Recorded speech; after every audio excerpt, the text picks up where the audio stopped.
acho que o pessoal já está aqui.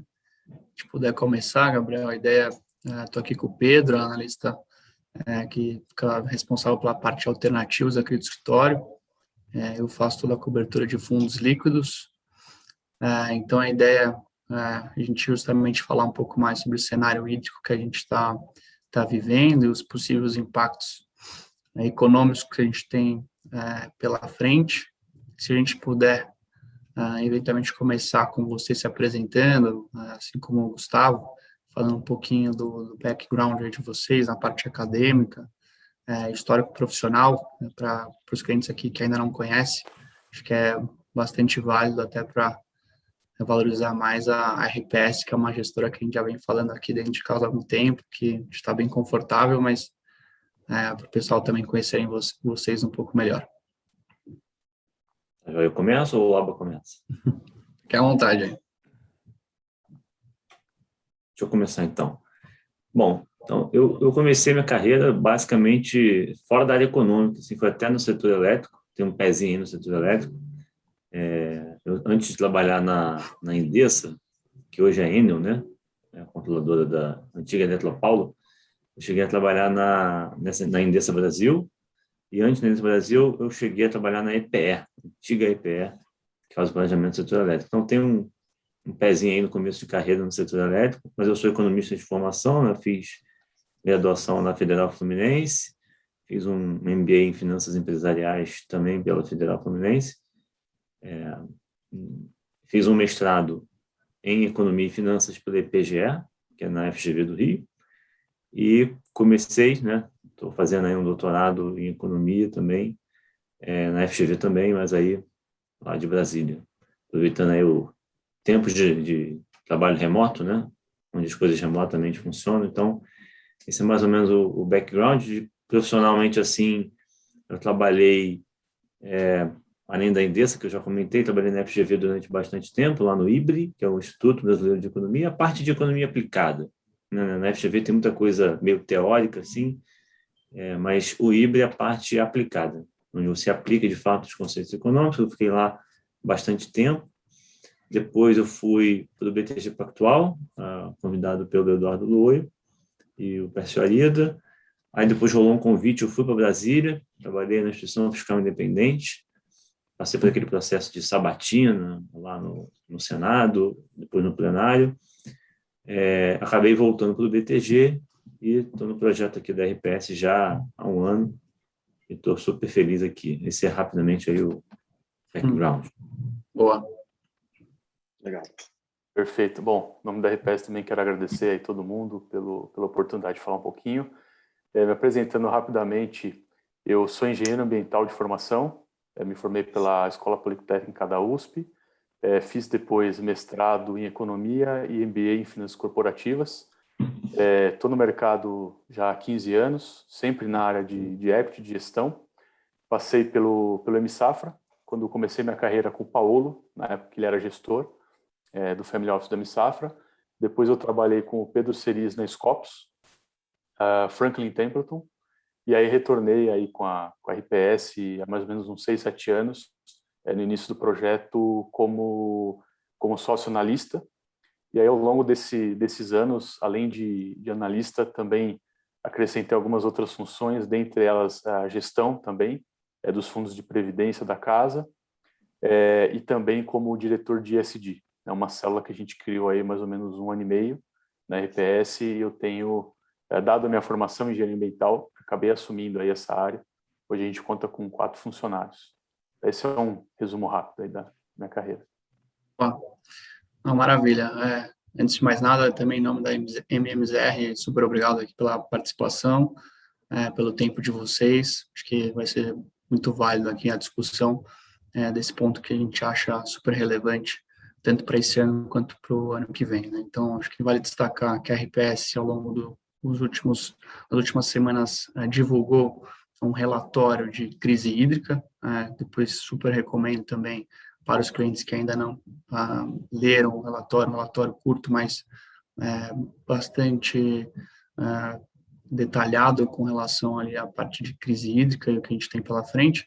Só dando um rápido resumo aqui, Gustavo e Gabriel, né? Talvez não seja surpresa aqui para os nossos clientes que a gente está passando por esse momento de mais escassez hídrica, chuvas bem abaixo aí da média histórica, se a gente olhar os últimos números, hidrelétricas operando em níveis de reservatórios bastante alarmantes, né, se a gente pegar os dados.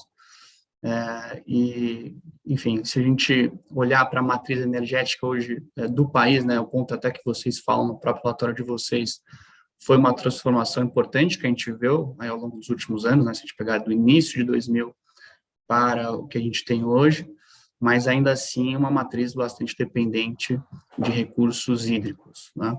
Então, a primeira pergunta aqui para a gente já começar o papo, Gustavo e Gabriel, talvez mais na linha do Gabriel, que cobre mais essa parte macro, qual é a real possibilidade, né, que vocês enxergam, pode ser os dois até, né, entrando tanto no micro quanto no macro, qual a real possibilidade hoje de eventualmente a gente encarar algum tipo de racionamento, ou eventualmente um apagão, nesse prazo curto que a gente tem pela frente, e os possíveis impactos, entrando mais do lado do Gabriel, de variáveis macroeconômicas para o país. Então, se a gente puder resumir esses dois pontos, como vocês quiserem se dividir por aí. Quer começar, Mário? Perfeito. Eu acho que eu vou começar, Matheus e Pedro, se vocês me permitirem. Eu vou fazer o seguinte, eu vou dar uma pincelada de pano de fundo e preparar aí para o Gabriel vir com a tese, né? A gente escreveu o paper, só resumindo aqui, justamente com uma cabeça mais macro, né? E aí a gente tem ali aquele, para quem já leu ou for ler, vai ver que a gente prepara para a gente entender o momento que a gente vive, que eu acho super importante.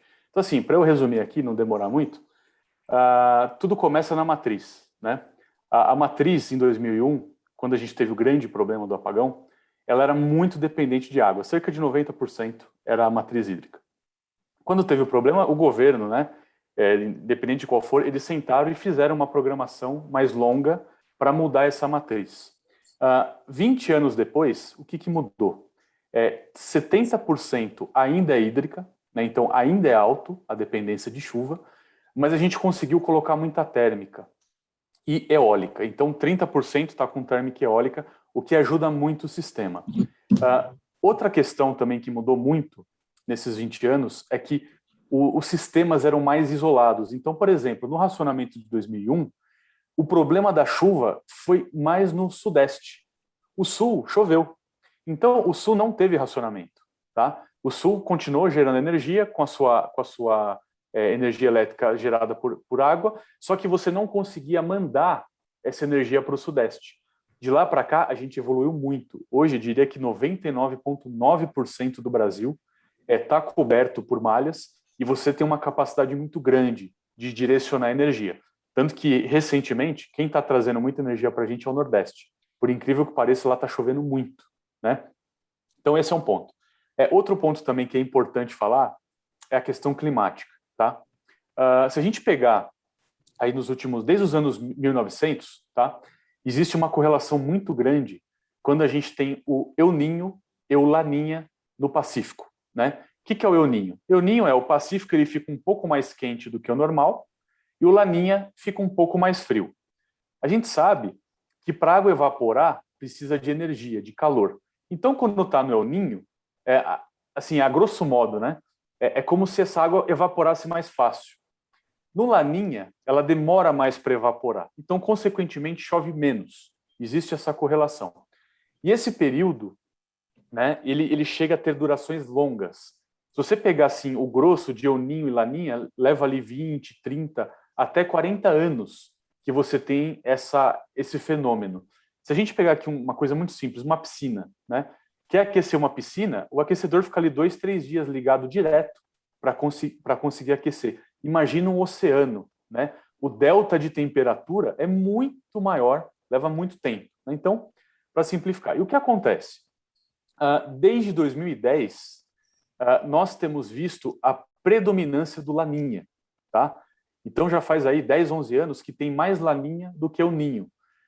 Na carta, a gente coloca um gráfico muito interessante. Você vê lá o nível de chuva sempre próximo da média. De 2010 para cá, você tem um eixo para baixo, né? Como consequência disso, os últimos 2 anos choveu 60% da média histórica de 91 anos, que é uma média considerável. esse ano está sendo o pior ano de chuva da história que a gente tem conhecimento, né? Então, assim, nós ainda dependemos de água, né, na matriz 70%, e faz 10 anos, não é um ano, faz 10 anos que chove menos do que a média, tá? Tanto que eu até estava falando aqui com o Matheus e com o Pedro antes da conversa, que não ficou tão claro na mídia, mas desses últimos 11 anos, nós tivemos 5 ou 6 anos mais ou menos, com crise de energia, né? A mais lembrada é aquela do governo Dilma, em 13 e 14, tá? Quando quase tivemos um racionamento. Nós não tivemos, porque fomos salvos pelo gongo na época. As empresas estavam mal das pernas e elas pararam a produção para vender energia, né? O vender, no caso, é não utilizar a energia, né? Então, isso que salvou. Se não fosse isso, tá? Nós teríamos, sim, racionamento na época da Dilma, né?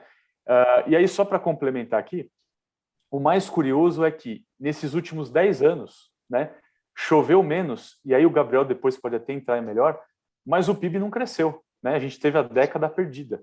Então, assim, o que a gente entende nós estamos num problema estrutural do Brasil, onde a matriz atual ela não comporta um crescimento elevado do PIB, porque a gente ainda precisa reduzir a dependência de água, tá? Então, acho que isso aqui é um panorama geral aí para o Gabriel poder falar um pouquinho do impacto macro. Pô, ótimo.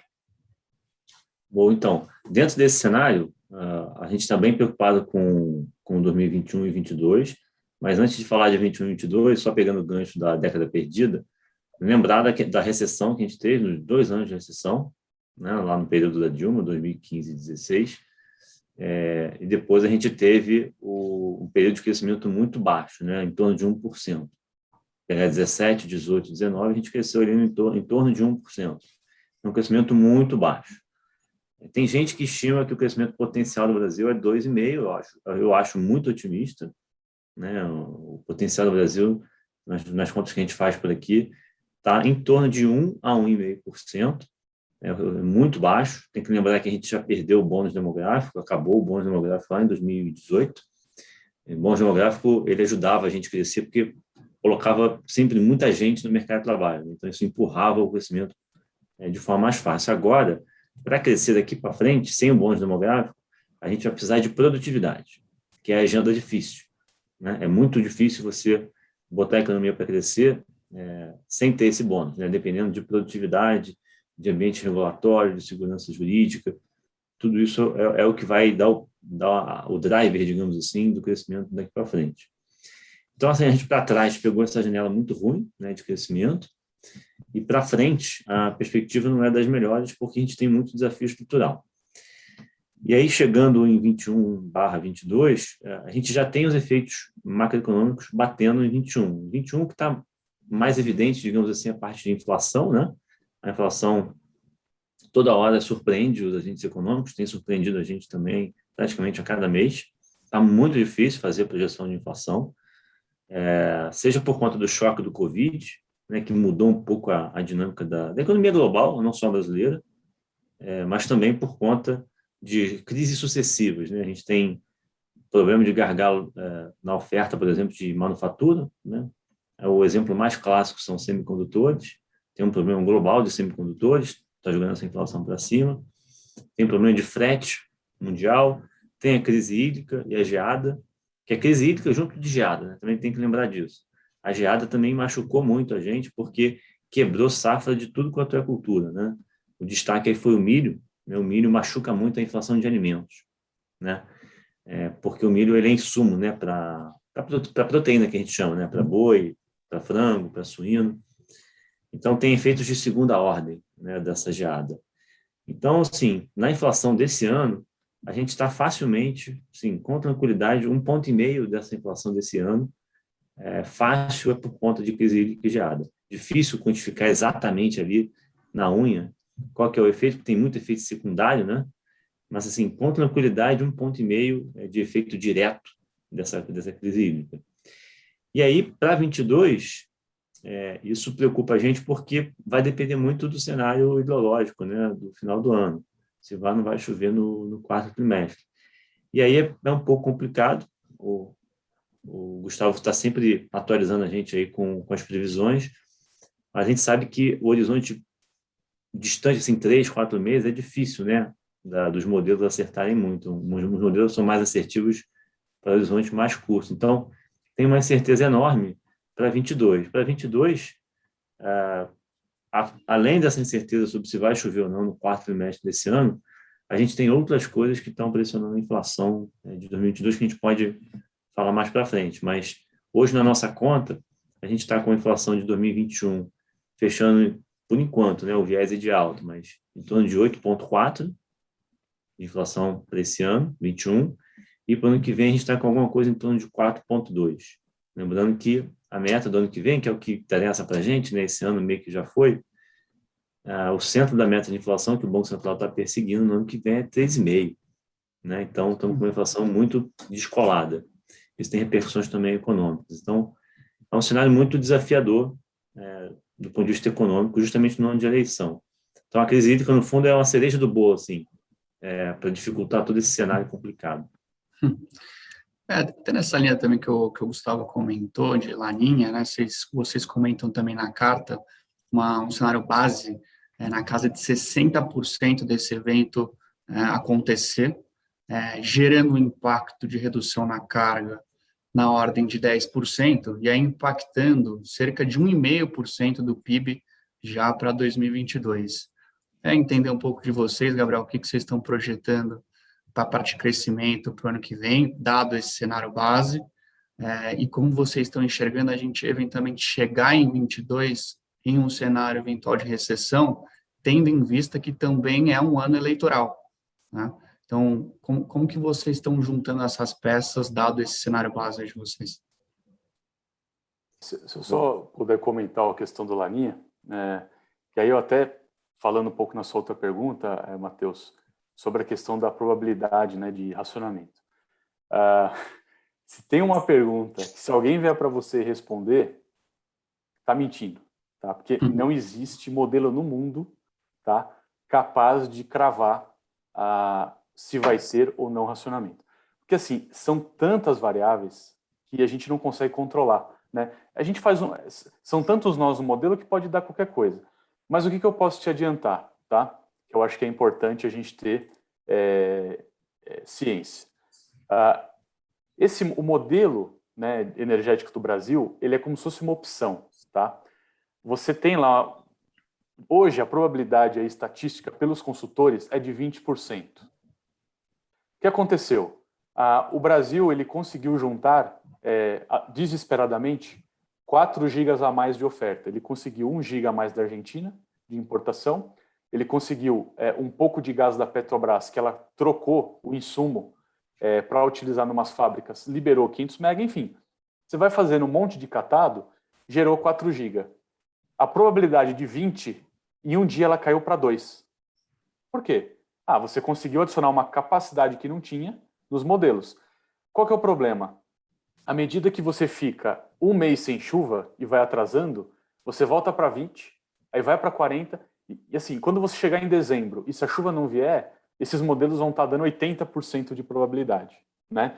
Então a gente tem que tomar cuidado, é como se fosse um teto e um gama de uma opção, né? Quando chega perto do evento, ele explode a volatilidade, fica uma maluquice, né? Então eu não gosto muito de falar em probabilidade. O que eu gosto de mostrar? Olha, hoje, do jeito que está, nós já podemos falar que no mês de outubro, tá, podemos ter mini apagões. O que significa? Horário de ponta, né? A gente sabe, a curva de demanda, ela varia ao longo do dia.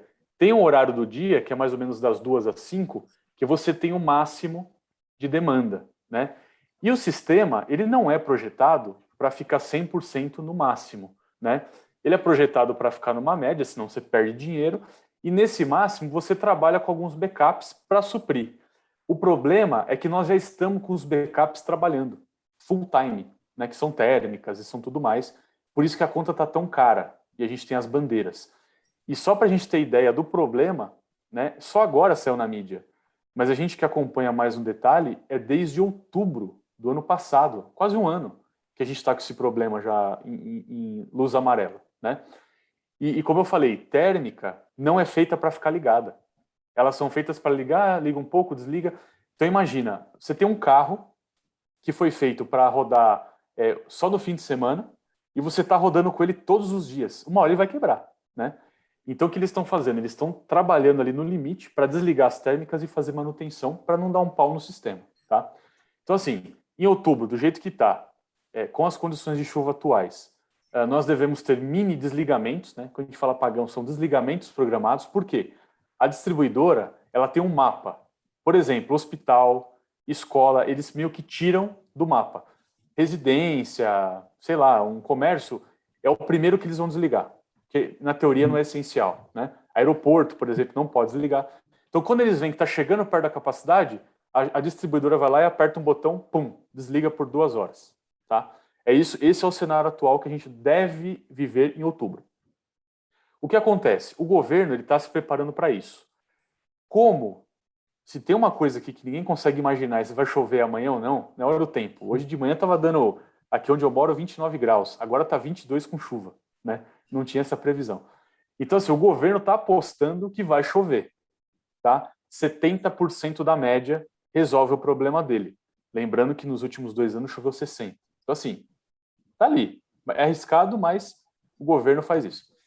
O ponto é o seguinte, se a gente chegar em dezembro e janeiro, e essa chuva vier ali 60, 55 da média, que pode acontecer, tá? Aí a gente vai começar a falar em redução de carga maior, que é o que o Gabriel estava comentando aqui dos 10%. Então, assim, vamos viver um 2001? Eu acho muito difícil, de repente apaga tudo aqui, fica sem luz, aquele caos. Porque nós estamos preparados para isso. O ponto é quase que inevitável desligar carga. E aí, no final, essa carga ela reduz a produtividade de uma certa forma, que aí é o que o Gabriel vai responder. Então, assim, eu estou dando toda essa volta aqui para te falar o quê? A probabilidade dos modelos que não são nossos, são do NOAA dos Estados Unidos, que é o melhor órgão de clima do mundo, tá? E eles monitoram o Pacífico no detalhe, é de 60% de laninha, e, de novo, era 30 ao mês, subiu, né? Então, tudo indica que vamos ter laninha. Aí, com isso, chove menos no período chuvoso e, atrasando chuva, nós temos um problema. Por quê?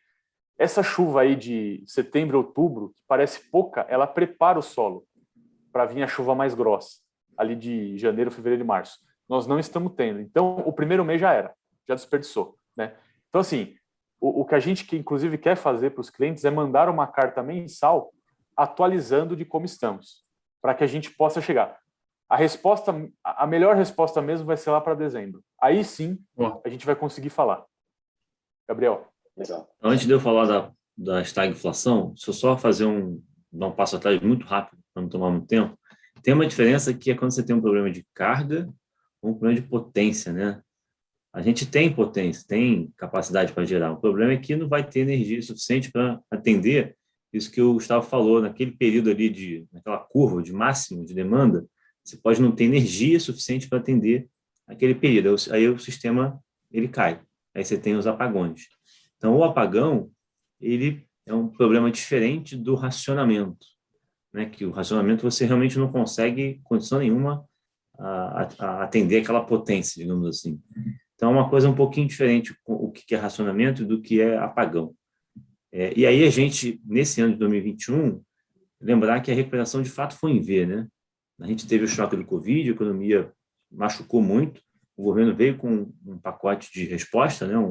Uma atuação contracíclica, né? O governo gastou quase 10% do PIB de fiscal, né? De gasto mais receita, né? Redução de imposto, mais aumento de gasto. A gente for botar isso, foi quase 10% do PIB. É o top 3 de país emergente que mais gastou na pandemia. A gente só conseguiu fazer isso porque a gente tem o teto de gastos ainda, a gente pode falar sobre isso mais para frente, mas foi isso que garantiu que o governo pudesse gastar tanto e o mercado aceitar. A gente tinha essa âncora fiscal que é o teto. Então, isso fez com que a economia batesse lá no fundo do poço, mas recuperasse muito forte. Claro que não foi homogêneo, né? O setor de serviços sofreu muito, mas a indústria recuperou muito rápido. Então, tem essa combinação de um crescimento econômico muito forte. A gente está com a expectativa de que a economia vai crescer 5,5% esse ano, caiu 4,1% no ano passado, com esse problema de oferta, né, de energia. Então, essa combinação aí de um crescimento em V, muito forte, com essa crise, né, esse problema de oferta aí de energia, que tá, digamos assim, piorando, né, agudizando aí essa questão hídrica. E aí, respondendo diretamente a tua pergunta sobre a estagflação, assim, não desprezível.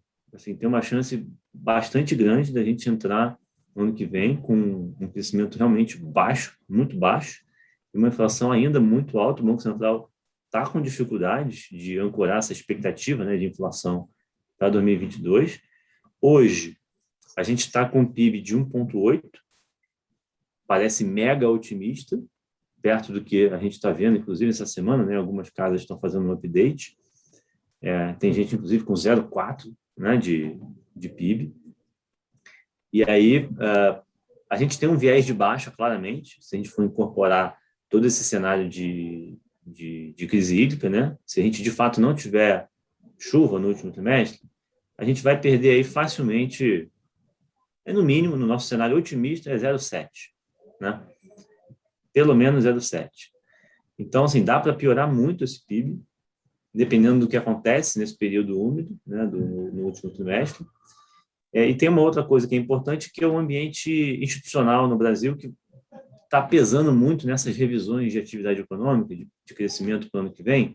Tem muita gente que ainda não colocou, e algumas casas que estão colocando esse qualitativo, digamos assim, na projeção de PIB. E aí isso explica essa discrepância entre quem tem mais de 1,5 e quem tem alguma coisa próximo de 0.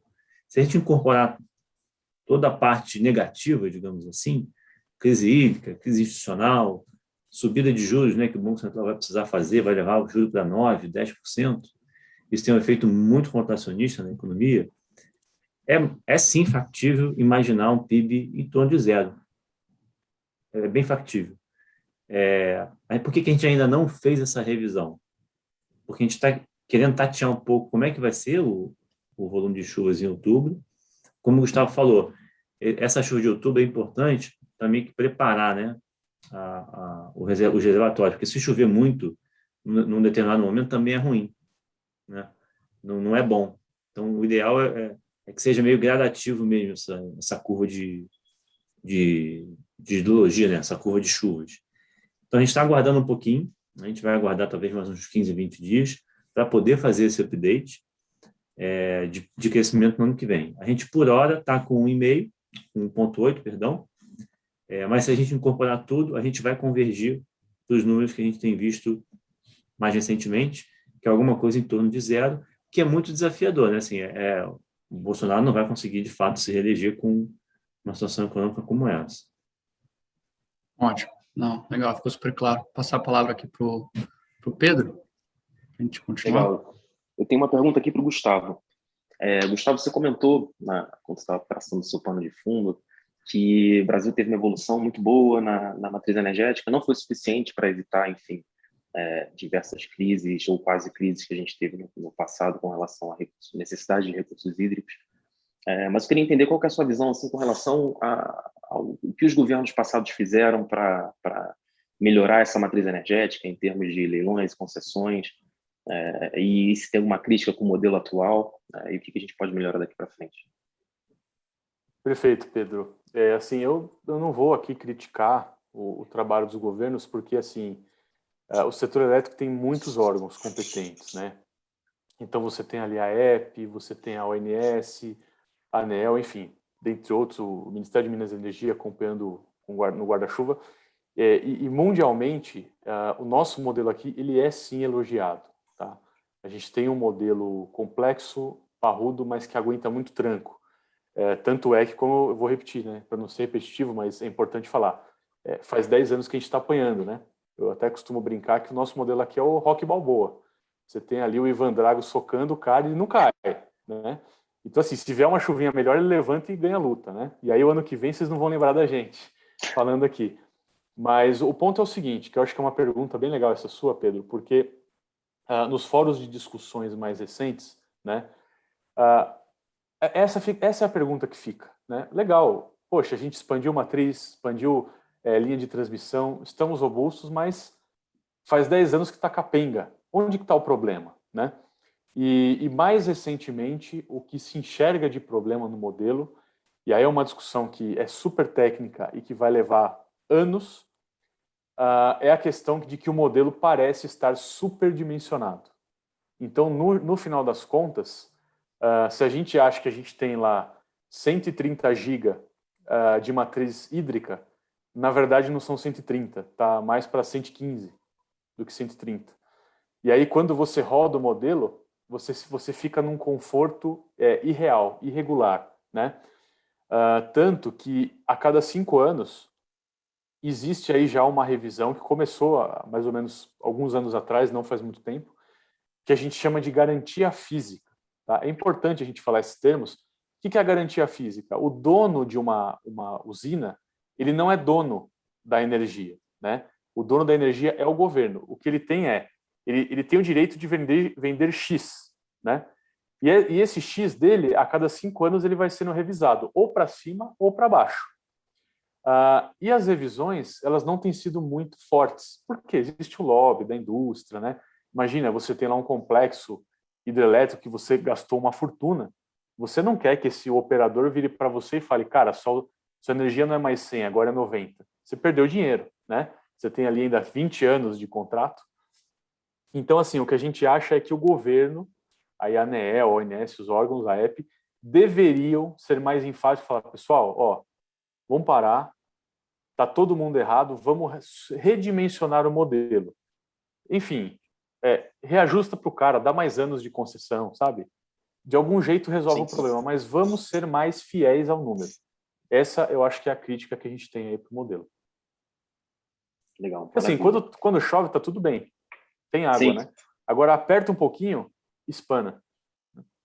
Exatamente. Posso só fazer um comentário, pegando um gancho rapidinho sobre isso? Não sei se o Gustavo vai concordar comigo. Essa questão que ele levantou, eu acho que é super relevante, Pedro, porque essa aderência um pouco ruim, né, dos modelos à realidade, acaba afetando o sinal de preço, que é um sinal econômico super importante, né, para os agentes econômicos poderem reagir se a energia está mais cara ou está mais barata. Então, se o modelo não está capturando, né, a realidade, digamos assim, lá da operação, isso acaba mandando um sinal econômico errado, né? Não tem outra palavra, mandando um sinal econômico errado. Isso tem efeitos econômicos, né? A gente está vendo, por exemplo, o reverso disso agora. As bandeiras tarifárias são super importantes porque encarece muito, a inflação fica muito alta, mas dá o sinal de preço correto, né, para o consumidor, para os agentes econômicos, a gente consegue reagir a esse sinal de preço. Então, isso que o Gustavo falou, eu acho que é super importante do ponto de vista de médio prazo, porque é o sinal econômico certo ou errado que a gente vai estar dando para os agentes econômicos. Isso tem muitas repercussões negativas, se você tem esse descolamento, né, do modelo para o dado real, digamos assim. Com certeza. Então, dado que você já entrou no ponto da bandeira tarifária, minha próxima pergunta é com relação à capacidade desse aumento que a ANEEL divulgou no valor da bandeira tarifária em, de fato, compensar esse uso adicional de custo pelas termoelétricas, ou se vai ficar ainda alguma conta para ser paga no ano que vem através de revisão tarifária das distribuidoras. Eu vou começar aqui, de repente o Gustavo pode até complementar sobre isso. Eu acredito que nesse valor que a gente tem de bandeira, mesmo com a nova bandeira, né, que o governo colocou recentemente, eu acho que vai faltar recurso, vai ter um déficit aí de pelo menos 5 bi, né? E isso deve machucar a inflação de administrados, né? Via revisão tarifária das distribuidoras no ano que vem. Isso é um problema, com certeza. Assim, eu acho que tem, inclusive, um estudo interessante, acho que foi divulgado, se não me engano, foi ontem ou foi hoje, da Joísa Dutra, não sei se todo mundo conhece ela, é ex-diretora da ANEEL, e ela fez um estudo calculando qual que deveria ser, aí no caso não é a bandeira, mas o desconto que a CREG, né, que é aquela Câmara que foi criada para combater a crise, estipulou, entre 10% e 20%, se você tiver uma redução entre 10% e 20% de desconto, né, você tem um cashback, digamos assim, na conta, né? E aí o que foi feito, ela basicamente fez um estudo aplicado, né, aquela linha de economia aplicada, para ver se estava adequado esse tipo de desconto que o governo estava concedendo. E aí, assim, o resultado, para não me alongar muito, o desenho que foi feito é insuficiente para que o consumidor reaja a esse incentivo que foi colocado. Então, juntando as duas coisas, as bandeiras mais o plano de redução, me parece que as bandeiras conseguem ter mais influência, né, no sentido de sinal correto, né, sinal econômico correto para o consumidor reagir, mas não acho que esse valor que a gente tem atualmente vai ser suficiente para cobrir toda a despesa de térmica, não. Acho que vai ter um déficit ainda, que vai ficar para 22, e o programa de redução voluntária, né, de demanda, que o governo anunciou, pelo que os estudos estão mostrando, acho que esse estudo da Juiz é bem legal a gente comentar, está mostrando que foi mal calibrado. Isso não é uma notícia boa, porque aí o potencial de redução, né, de alívio, daquilo que o Gustavo falou da carga lá na ponta, acaba sendo menor, né? Então, pode acabar ajudando pouco para a gente economizar energia. Então, isso tudo acaba complexando aí o cenário para a inflação de 22, né? Você tem muita ponta solta, digamos assim, que vai acabar escorregando para 22 e machucar a inflação de 22. E só ainda nesse ponto, acho que é importante que o Gabriel ressaltou, o operador hoje do sistema, ele considera térmicas até abril, maio, ligadas. A gente já parte de um cenário de 5 a 10% de aumento tarifário para o ano que vem, numa base que já é bem alta, né? Então, se por um acaso for necessário manter térmicas ligadas até o final do ano que vem, né, essa conta vai ser maior, com certeza. E já tem gente dizendo que a bandeira tarifária, que hoje é 14 e alguma coisa, já deveria ser reposicionada entre 20 e 25, justamente na linha do Gabriel. E um outro ponto também que é bem complexo, só para a gente saber, hoje metade mais ou menos da energia é residencial, que é o que o governo está apostando que vai economizar. Paga uma luz, né, desliga uma geladeira, enfim.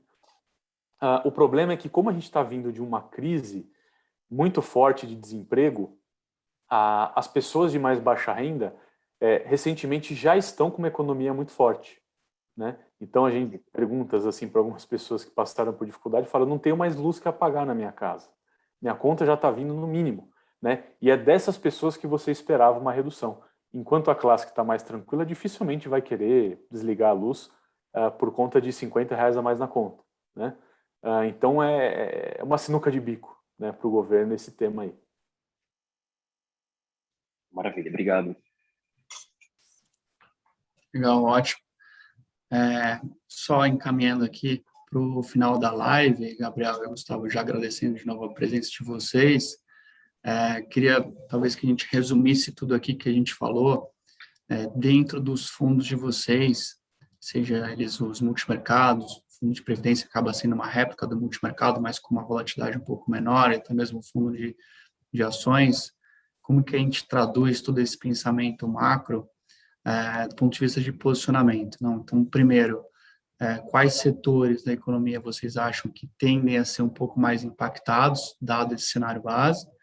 E dois, como esse posicionamento hoje é refletido dentro do fundo? Se vocês puderem passar esse panorama, por favor.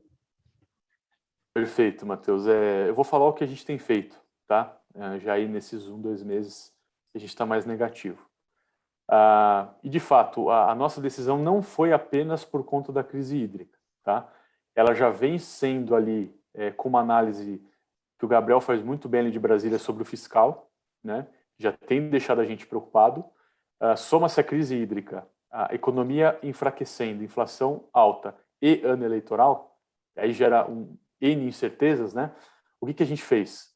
A gente reduziu a exposição ao Brasil como um todo, ficando praticamente net zerado, né? Lembrando que a casa é multimercado, né? E aumentando a exposição nos Estados Unidos, né? Empresas offshore. Microsoft, Apple, Facebook são empresas que a gente, para quem não conhece a gente tem um time global hoje, cerca ali de 6 a 7 pessoas que acompanham lá fora.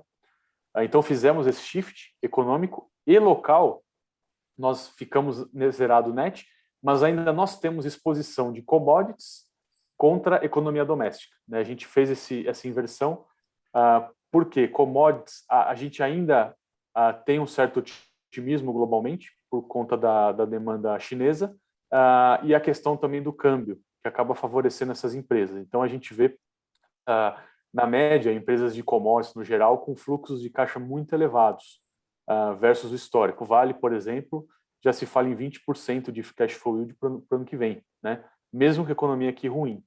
Então, a gente fez esse shift na carteira e vamos continuar acompanhando, né? Caso o clima aqui melhore muito, a gente pode voltar a aumentar Brasil e comprar a economia doméstica como um todo. Se eu pudesse complementar aí, só falaria que a gente, olhando para fora, né, para outros países, a gente tem olhado em termos de juros e moedas, a gente tem olhado não só o US, né, que acho que natural acabar olhando o US, né, o US é um transatlântico que mexe com, né, mexeu em US, mexe com o mundo inteiro, então a gente acompanha muito de perto o Banco Central americano, a economia americana como um todo, mas a gente tem também estudado bastante, montado posições em países, digamos assim, menos óbvios. A gente tem estudado muito Noruega, Nova Zelândia, Canadá, que tem uma outra dinâmica econômica. Então, países que, digamos assim, são menos evidentes para a alocação offshore, a gente tem olhado bastante porque a economia já está muito quente, né, já está muito forte, e o Banco Central segue um arcabouço, digamos assim, mais ortodoxo. A função reação do Banco Central ela é mais conhecida, não segue a linha do MMT, né, que a gente chama, né, que é uma pegada mais heterodoxa. Então, a gente tem dado preferência para esses países, tem oportunidade de ganhar dinheiro em juros e moedas nesses países, então a gente tem dado bastante atenção para isso. E mesmo em Brasil, o pessoal sempre pergunta de Brasil, em Brasil, assim, a renda fixa acaba sendo atraente, né? Tem muita gente que pergunta das NTNBs, mas o problema todo, a gente tem posição em NTNB, mas é bem menor do que a gente já teve, porque todo esse ambiente de Brasil para 22 é muito complicado. Tem uma eleição, parece que ela vai ser muito polarizada, é uma cidade de baixo crescimento, a gente está enfrentando um problema agora sobre os precatórios, né? Pode ser que a gente fure o teto de gastos, né? Dê uma bicicleta aí, uma cambalhota para poder gastar mais. Então, é um cenário muito ruim de Brasil, juros subindo muito forte, isso vai machucar a economia, então a gente prefere estar fora de fato de Brasil. E mesmo em renda fixa, né, olhando para as Bs, por exemplo, uma coisa que pode machucar muito a alocação em B é o cenário da regra fiscal. Né? Qual vai ser a regra fiscal que o governo vai perseguir a partir de 23? Isso tem tudo a ver com a decisão de precatórios que a gente tem agora, de Bolsa Família que a gente tem agora, quais são os candidatos, né, potenciais que vão competir em 22. Então, isso tudo faz muito preço nas Bs.